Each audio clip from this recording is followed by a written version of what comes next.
Hi everyone, it's Jared the Wyrd-Worker here. This video is going to be a little bit different from most of mine. For starters, I am not scripting this ahead of time, so this is all spoken off the top of my head. And the lighting may be a little odd because I'm sitting in a different position because my normal position isn't available right now. But I felt that this video was important enough to get out and meant enough that a more direct and sincere approach to it would be better anyway.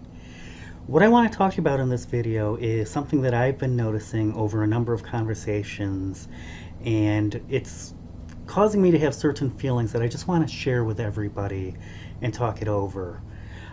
Basically, one of the things that is very important to me is that I approach my witchcraft and my magical practice as something that empowers me and enables me to make my life better and the lives of other people.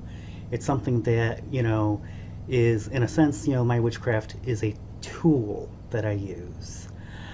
To be honest, what I've been seeing a lot of, based on conversations I've witnessed and even participated in, I feel like a lot of witches and a lot of magical practitioners tend to see themselves as doing magic for magic's own sake. And I don't mean this as in they're not serious. I don't mean this as in they don't have a reason to practice magic or they don't have any business practicing magic. But it concerns me for other reasons. And as I go through the few examples of conversations that I've witnessed and or participated in, I hope you'll understand better what I'm talking about. Let me give you my first example. A big question that I constantly see going around, especially among younger witches, newer witches, what a lot of us like to call baby witches, and I understand that some people see that term as problematic, is, they constantly ask, what should my first spell be? What should be my first spell be? Well, here's my thing. I practice magic to accomplish things that I need to accomplish in my life. And to me, that's the big question when you ask what your first spell should be. Your first spell should be something that in some way improves your life. Now, there are some standard categories of spells that I will totally agree that, yeah, they're a good place to start with. Protection magic is a good place to start because being able to protect yourself is a very important thing. So yes, that makes sense. But let me give you another example. It's about a week from the first of the month, and a lot of people have their rent or mortgage. We're going to stick with rent, though. For me, it's a mortgage, but a lot of people have their rent due the first of the month.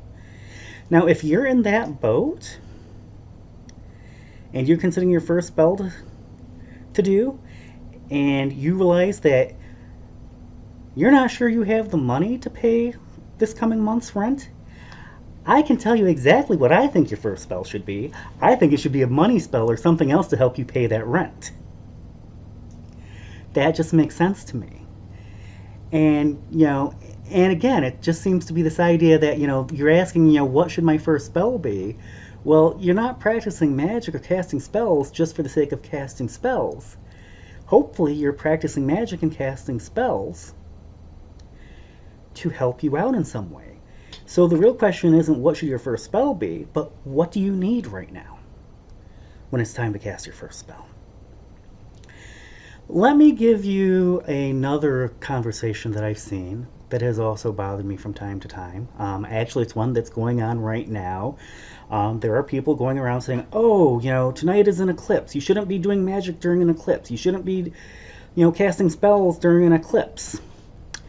A similar thing to that is a lot of people are very particular and, really, enforce the whole idea of, when you should be doing certain spells. Like, money spells should be done during the waxing moon or even better, the full moon, banishing spells should be done in the waning moon. Well, I will say there is some good reasons that if you can plan your spell around these events, sure, go ahead. If you have a spell that is best cast during a full moon or a waxing moon, and you can wait that long, go ahead and do that. But again, let's go back to that example of the person who may be struggling to pay rent next week. Well, tonight is a full moon, but it's an eclipse. Now, after tonight, it's going to be a waning moon for 2 weeks, well past the point where you need that rent money. I'm going to tell you right now, you better get working on that money spell and either do it tonight or tomorrow night. Eclipses and waning moons don't matter. You need the money. Do it. And again, this just strikes me as something that, it gives me the sense of people doing magic for the sake of doing magic and following all of these rules because, the rules matter. It's like, no, the rules can be helpful and the guidelines can be helpful, but in the end, what's driving your magic should be self-empowerment and what you need. Okay, I'm trying to think of the third conversation. Ah, yes, now I remember. The third one.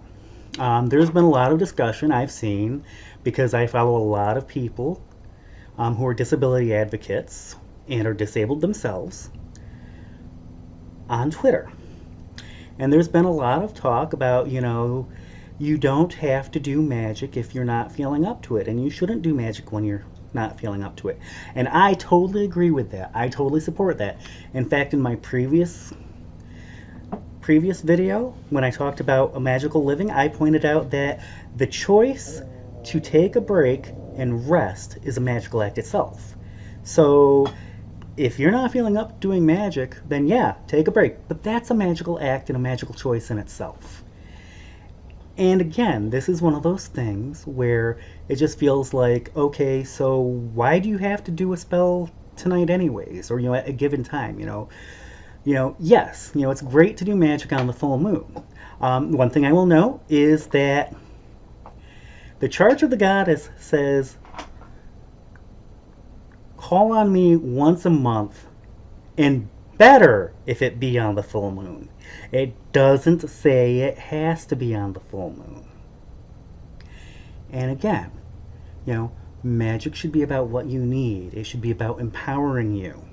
It should not be, oh no, I have to do magic because it's the full moon, or oh no, I have to do something because it's a Sabbath, or oh no, no. You don't have to do any of that. It's great if you can do that, and it's great if you find meaning in doing that. But in the long run, your magic should be about what you need. I don't really have a big finish for this video. I think I've said what I need to say. I just want people to start thinking about when they're having these conversations, to always keep in mind the reason you're doing magic. And again, I really hope that it's because you find magic self-empowering and it's a way to help you meet your own needs. And sometimes you got to remember that and not worry about the rules of magic and all of that. You just need to go with, okay, what do I need and how do I work my magic to meet those needs?